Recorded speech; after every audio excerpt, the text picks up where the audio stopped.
नमस्कार मित्रांनो, लग्नानंतर होईलच प्रेम मालिकेच्या पुढील भागामध्ये आपल्याला आता नवा ट्विस्ट पाहायला मिळणार आहे। गुरुजींनी घरी येऊन आता नंदिनी आणि जीवाला एक वेगळा संकेत दिला आहे।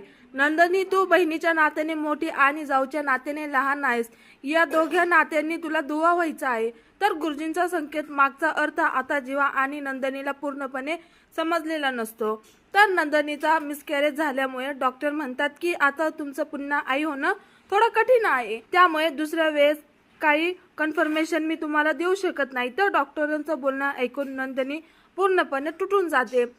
तर काव्य आता माहेरी असल्यामुळे दिव्या ही पार्थवर भोळ घालण्याचा प्रयत्न करत असते। पार्थला अट्रॅक्ट करणं, मुद्दाम त्याच्या जवळ जाण्याचा ती प्रयत्न करते।